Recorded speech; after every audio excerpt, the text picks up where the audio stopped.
Oh shit, there's a van. Let's go. 60. The cup holders in the front are the perfect size to fit a pint in, and it's ideal because I like milk. Yeah, look at them. The wheels just love spinning.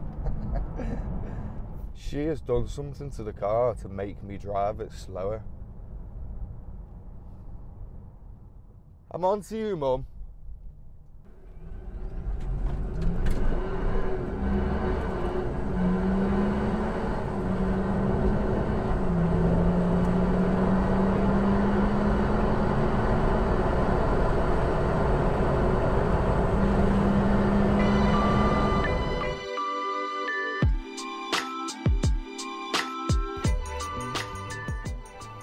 Morning. It's absolutely freezing. It's Storm Barra or something like that.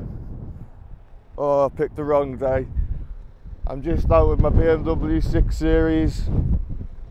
I've left the engine on, heaters on, heated seat on full. I don't think I'll last out here long. I hope you can hear me, it's very windy. Did I mention there's a storm? I'm going to give it a little review. Drive it around a bit. Stay in the car. Right, that's much better. Got my seat heater on full. It's just started raining as I put the cameras back in the car, so good timing. I'll go for a little drive now, but first I want to bring your attention to this. It's a key. You get in the car, and then where do you put the key? In a 5 Series, the same age as this, an F10 5 Series, there's a slot here in the middle of the cup holders. Very simple, very straightforward. Always there, you wouldn't put anything else in that slot. It's ideal. But then this, the 6 Series, is meant to be a better car, more luxurious. Where'd you put your key? There's no hook or anything. Like, what's this button do? It's a picture of a car doing some skids and then a off.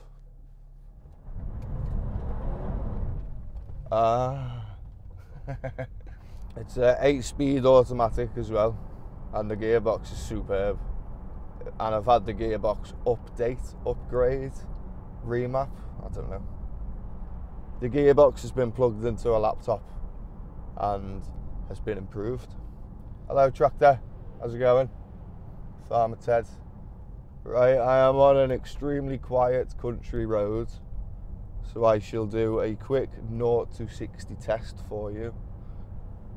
I will just count it out loud because I am as good as a stopwatch. There would be traffic on this day, wouldn't there? This is where everyone fly tips, the dirty, naughty people. Oh, he's not even moving. Right, okay. Right, let's go. So this, sport, that's the gearbox in sport now. Sport mode, no, we'll go for sport plus mode. So that turns some traction control off, but it still won't let you crash. Just let the back wheels spin up a bit. Gives you a bit more leeway and stuff around corners. Oh shit, there's a van. Let's go. 60. How long was that? Were you counting? I forgot to count. Stop here for a minute. Take my seatbelt off. Right, another good thing about this car, you know the pints of milk you get off the milkman in the glass bottle? The cup holders in the front are the perfect size to fit a pint in, and it's ideal because I like milk. I know that's strange, but it's a good test. If it doesn't fit a pint of milk, what good is it? Since I've owned the car in the last 4 years, I've had a little bit of work done to it. I've had the intercooler replaced with an MTC intercooler, which was less than half the price of the Wagner intercoolers, and I am a bit of a cheapskate, so that was ideal for me. Pushing me off the road there. The exhaust, straight through exhaust. Still got a DPF obviously, because otherwise that would be illegal. It's been remapped by GKR Performance in Otterspool. They specialise in BMWs, he really knows his stuff. It's not like off-the-shelf maps, everything's custom, in-house. I'd recommend them. Oh yeah, and he's got it up to 414 horsepower and 823 newton meters of torque. That's a diesel, 414 horsepower. And it's, oh, I just love it. It goes. I've been around Europe 3 times now in this car. It would have been 4, but COVID stopped me. And it's never broke down once, never caused me any trouble. Knock on wood, American oak that. And it's the best Grand Tourer around if you're not mega rich. If you are mega rich, obviously you go for like the M6 or a Lamborghini or a Ferrari, something really, really fast. But if you're normal, like me, I don't earn that much money, I'm a truck driver, then this is ideal because it'll still do nearly 50 miles to the gallon if you're trying. If you're not trying, you can get it less than 20, probably less than 10 if you really tried. But it just goes. It's the power's endless, the torque's endless. In the low down range of the revs, it just pulls like, I'm not going to say a train, it pulls like a really big diesel engine. Got 20-inch Aluworks DTM wheels. Like I said, I'm a cheapskate. They were £650 for 4 wheels and they look really nice, in my opinion. So I bought them, so I'm not going to spend thousands and thousands on some stupid wheels with some stupid name, even though I really like some wheels with stupid names and stupid prices. And I destroyed one of them, banging it into a curb, as you do. And I replaced it, and it was about £200 for one more wheel. Oh, let's show you how effortless overtaking is. The back slid out, but the traction control stopped me. That's what I mean, I've got it in Sport Plus, so it let me slide a tiny bit, and then went, oh no, you're going to crash, and just stopped. Straightened the car up, slammed the brakes on. Not too heavily though. It does just overtake effortlessly, it's just got heaps and heaps of power. Go for an overtake on here, alright. And we're past. How hard was that? People need educating on how cars actually work. They're not just to get from A to B, they're to get from A to C and then back to B because you wanted to go on a detour because you like driving. It's ridiculous. Right, there should be a gap now. Should be a gap. Yeah! And we're past. Nice and easy. Up to national speed limit. Down to 10 miles an hour to get around this little bend. Yeah, look at them. The wheels just love spinning. Do you see that? I got flashed. Completely legal overtake. And they flashed me. And that is more common than not. So they think I did something wrong then by making progress on the road. I didn't cause them to brake. Didn't cause the car I overtook to brake. Didn't speed. Didn't brake excessively. Didn't swerve excessively. Yet they still felt the need to flash me. It really grinds my gears. And it's every day as well. I'm an HGV driver and I overtake people in Arctics on country lanes because they drive so slow. You tell it annoys me. This car and most BMWs now, maybe all of them actually, come with run flat tyres, which if you're a proper driver and you actually like to drive your car, you'll know that they are awful for drivability. I guess they're alright if you pop your tyre because you can get to the garage or home. But then you've got to replace it anyway, so what's the point in that? So I replaced all of them as soon as I got the car with Michelin Pilot Sport 4S's. So hard to remember that. And they are incredible. Alright, farmer. It's really raining now. On a really hot, nice sunny day, on a beautifully tarmacked road, when the tarmac's nice and hot and sticky, if you've got your Michelins on, your car will stick to the road like a turd on a shovel. And that's no exaggeration. I've been around the Nürburgring many a times on these Michelins as well, and they are just incredible. Such good tyres. I've used many tyres over the years and nothing comes close in my opinion, unless it's a track tyre, but obviously these are road tyres. See, I'm on the road. Yeah. Got a it's got a heads-up display in here as well. It's my first car with a heads-up display. And it's brilliant if you put the sat-nav on through the car, which I never do anyway. I use Waze like everyone else. And it doesn't have Apple CarPlay because it's too old, and I'm not paying thousands for someone to retrofit a new infotainment system thing, the iDrive.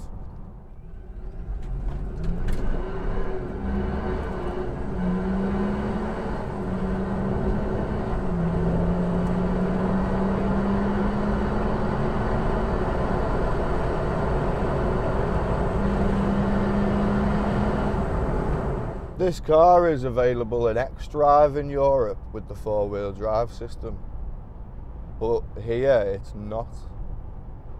I never really understood that. If anything, we should have the 4-wheel drive system because our weather's always terrible. But no, they give it to everyone in sunny, nice countries and Germany. It's just such a nice place to be. I love the black roof, the black ceiling. Oh, and it's got this. Don't know if you can see that. A big, massive panoramic sunroof. Only does the tilt, no slide option. Well, that's enough, I think. But it makes a lot of noise if you've watched any of my other videos. On unrestricted sections of Autobahn, obviously, when I'm doing over 100 miles an hour. It makes a weird, flappy, windy, horrible noise, and it's just horrible. It makes you want to slow down. I don't know if my mum installed that because she hates me driving fast. She can't watch any of my videos. Maybe that's it, actually. I've uncovered a conspiracy, haven't I? She has done something to the car to make me drive it slower. I'm on to you, Mum. I've only just thought of that. Unbelievable. I'll just pull up here and show you a few things inside the Automobilia. Nice little gravelly lay-by. We love a gravelly lay-by. Right, in a 5 Series F10 of the same age, the centre armresty area, someone must have spilt a sticky beverage on that. Anyway, it's one button and it all opens, whereas in this, because it's a 6 Series and it's luxury, you get 2 buttons. So when you're driving along and you want to get something out, you can go to your passenger, move your arm, and you can leave your arm there, and then you can get what you need. It's really good. I like that. Obviously, it's got these vanity mirrors, you know, so I can style my beard, my hair, make sure I'm camera ready, camera fresh, looking good. There's a money clip here. Pretty sure that's what that's for in every car. So you can have an emergency fiver. Everyone needs an emergency fiver. Got the SOS thingy-mabobby thing. OnStar doesn't work. Don't pay for the prescription. Prescription? Subscription. It's not drugs. Unbelievably comfortable seats. You can like readjust everything on them. Move the top bit. Don't like that, I need that shoulder support. Headrest, up and down, which is just a boss little gimmick. Cup your head in.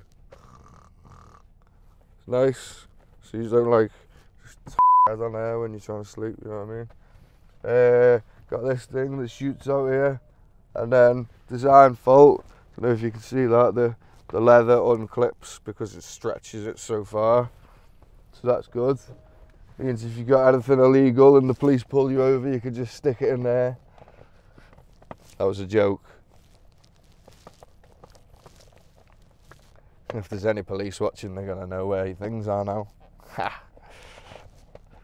Oh yeah, soft closed doors. What's this? Oh, it's windy. Right. Just let it close. It's there. Did you see that? You can slam it and it's like a soft closed drawer. Right, I'm in the back now. I've got this lovely armresty area. Nice cup holders. Fold in and out. Good design, I think. Big storage. And then there's this thing which I find really odd. So it's obviously your ski chute, because everyone puts skis through the car. And comes with this. So that's your thing that blocks the hole. So you take that out. But then you can open this. Open this. Somehow. God damn it.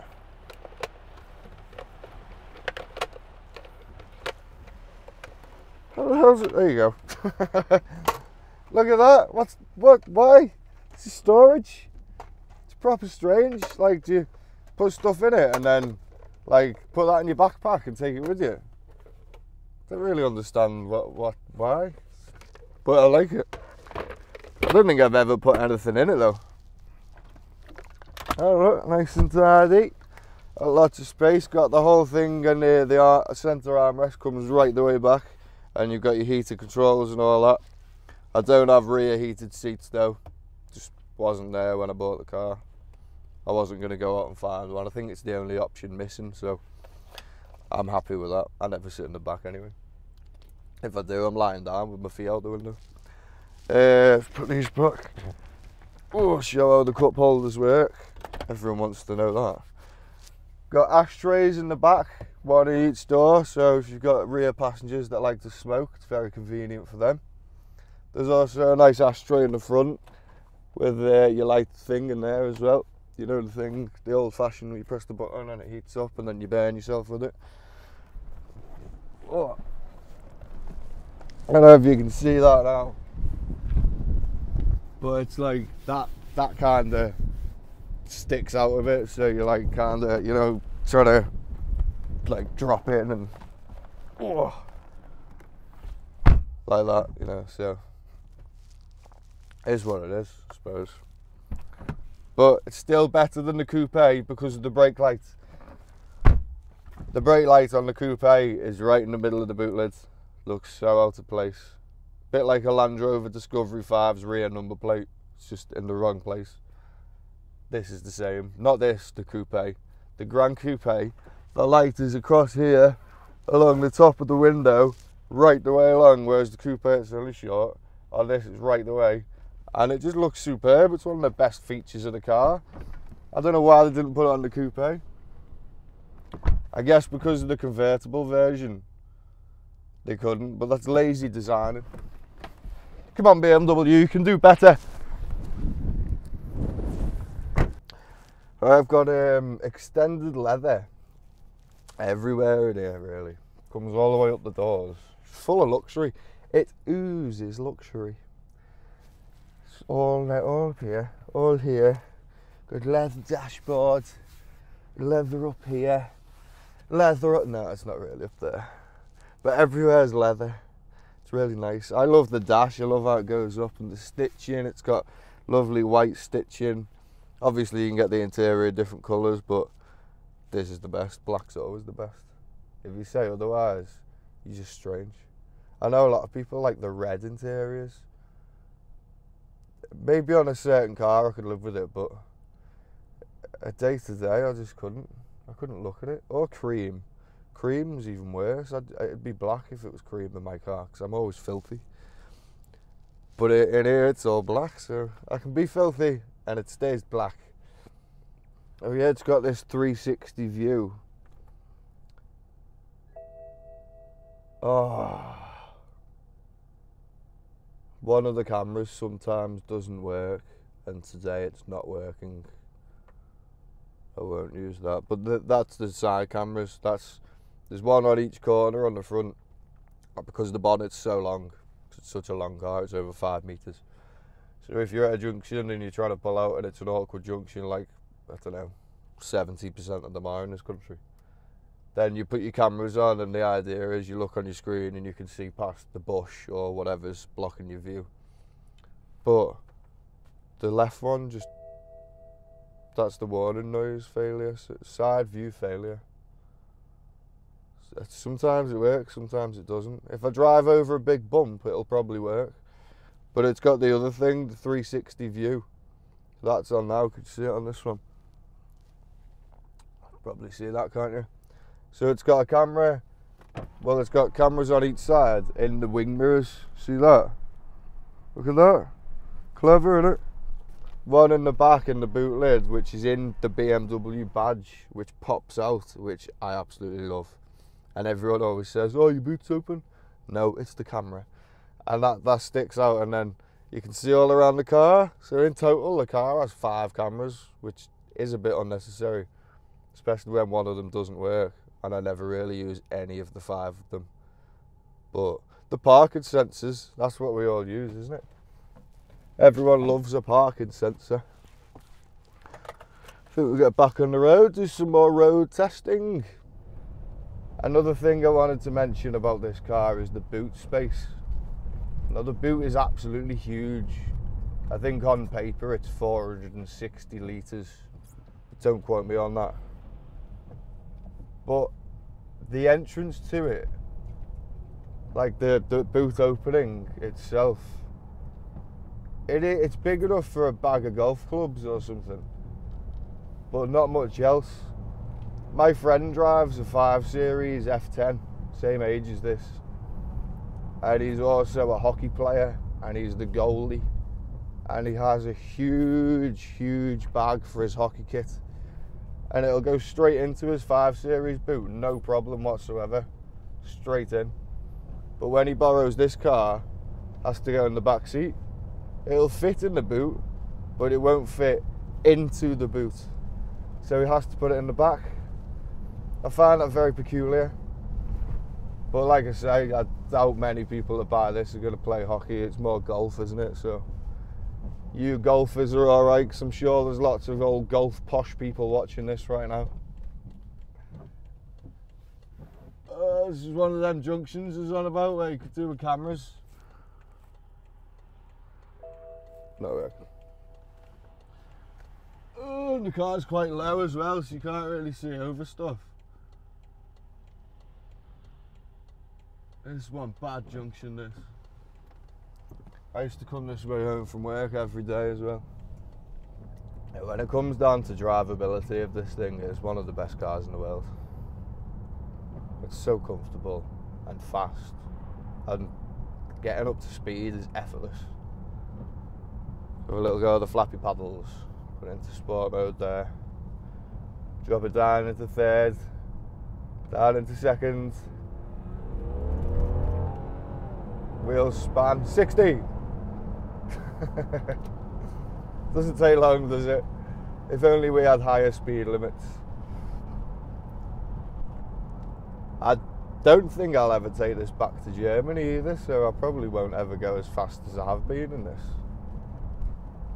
I've had it up to 180 miles an hour. I was going down a big hill, granted, but it still did it. It still counts, doesn't it? That was on a GPS speedo as well. That wasn't reading off here.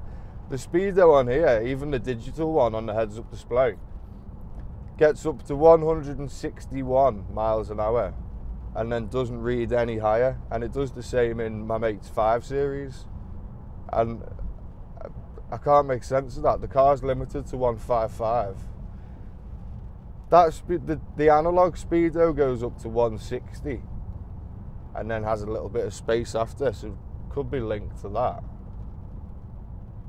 Guess if the analog one can't read higher, the digital one can't read higher. I don't know, but it's a funny feeling when you go super fast and you look at your speedo and it's off the bottom. All legal, unrestricted autobahns, driving safely, spotters ahead telling me if there's traffic. I made the last part up. It's a good idea though, isn't it? If you're in like a Veyron or a Chiron. I'd love to do a track day in it, but it's diesel and it's huge, so I think I'd just get laughed at. I'd probably beat everyone. Only joking. But I'd definitely get laughed at. I've had the brakes on this upgraded.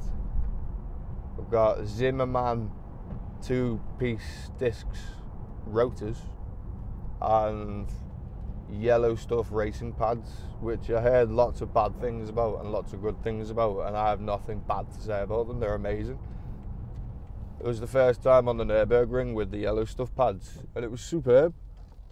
They're really good. There's a really handy button for the boot in this car, right by the door, just on your way out. So you press it and the boot pops up. Only when it's sunny though, because if it's like cold, like now, like winter, like most of the year in England, for some reason the lube on the springs doesn't work and the boot just doesn't pop up. But if it's a sunny day and the sun's on the boot lid and you press that button, straight up. And it's not just this car as well. I've spoke to many 6 Series owners and they all say the exact same thing. I know quite a few people have replaced the struts on the boot lid as well for stronger ones.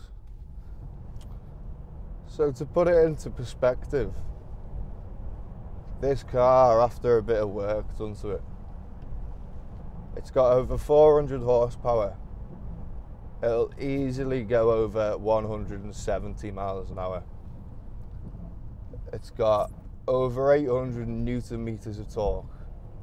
It'll do 0 to 60 in less than 5 seconds.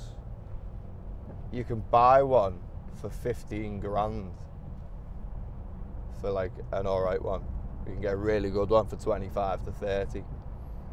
It's a 10-year-old car, pretty much. And it'll still do nearly 50 miles to the gallon. I don't think that's beatable by like any car. Not of the same age and the same price bracket. This is brilliant. If you are planning on picking up a used 6 Series, there's a few things to watch out for. Around 70,000 miles, the gearbox should be serviced, which you can get done for around £500 by a BMW specialist.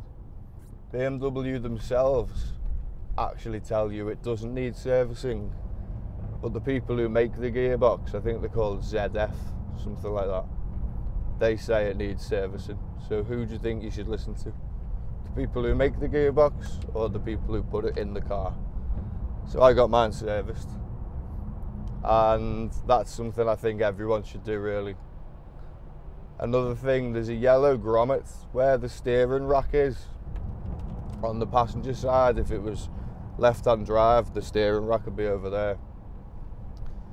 There's still a hole through it from where it's been moved to the right, and they just put a big yellow grommet thing in, a big piece of plastic to block the hole up, and it gets all covered in leaves and crap, and then it brings water into your car.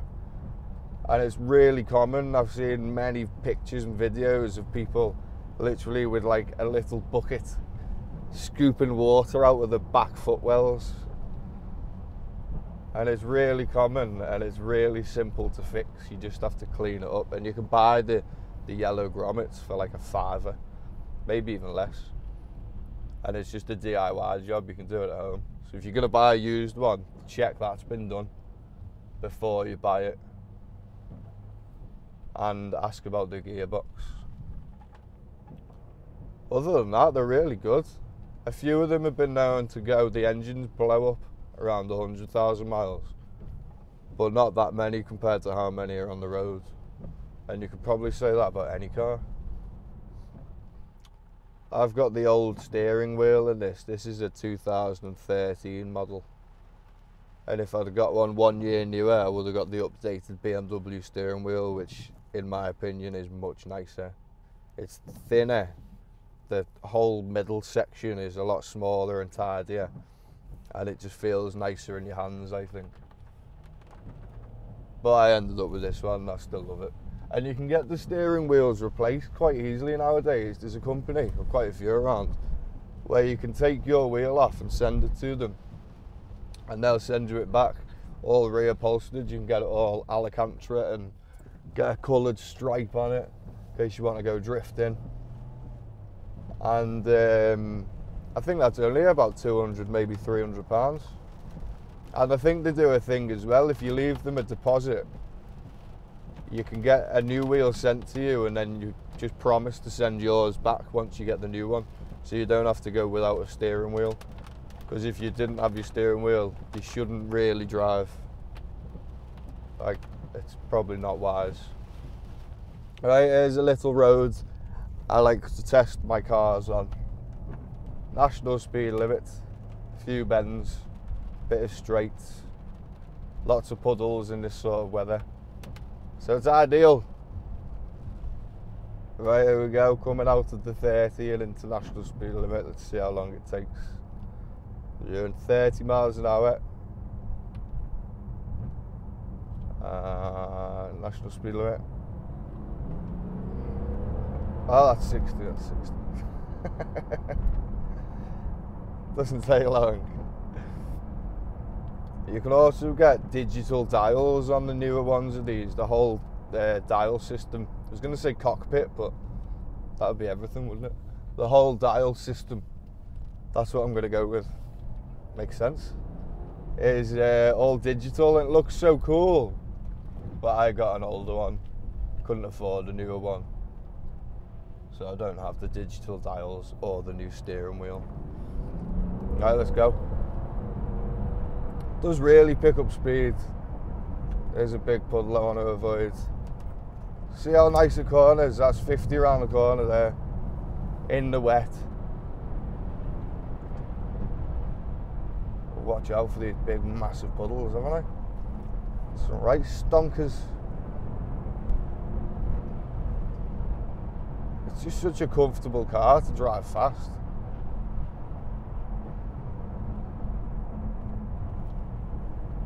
And you can just do it all day long and you don't get tired. And there's something about fast cars, the fact you never really have to put any effort in to getting your speed up, just makes driving so much easier and less tiresome. Oh, there's a giant puddle. I'll slow down, it's right across the road, this. I'm not in my Shogun, I won't go through it. I always like splashing puddles.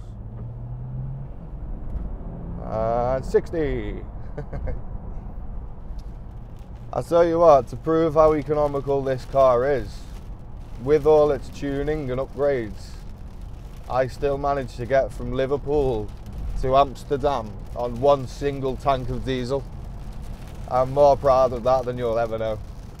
I did the same thing in an Audi A6 3-litre TDI Quattro, the C6 if you know what that one is, the year before, and that one did it in just under a tank. I had a bit left, whereas when I was in this, I had to fill up immediately. I was on fumes when I got to Amsterdam, but I really wanted to get it done. I slammed the brakes. The brakes are good, see that? Oh yes. Another thing that you can do with BMWs, which is really, really helpful, is you can code lots of things to do what you want them to do, using a thing called Carly most people use. And you basically plug a laptop in. And so things like the start-stop feature, which is just a waste of time and a waste of space for a button, that's completely off in this car. It never comes on unless I turn it on, which I never ever do. It's just a waste of time. Other things, the seatbelt beeper, that's off. Obviously I still wear my seatbelt, but for things like driving around the car park or if I'm on private land, something like that, I can take my seatbelt off and it doesn't beep. It's brilliant, just for example purposes. See, how cool is that? Oh, it won't click in! Oh, there's a corner! Okay, it's close. If you are looking at buying a 6 Series, I do know quite a lot about this car now. Probably a lot more than I've mentioned in this video. So if there's anything you would like to know about the car, simply drop me a message on my Instagram at Bevo's Car Channel, or comment on the video and subscribe to the channel and comment and let me know what you think.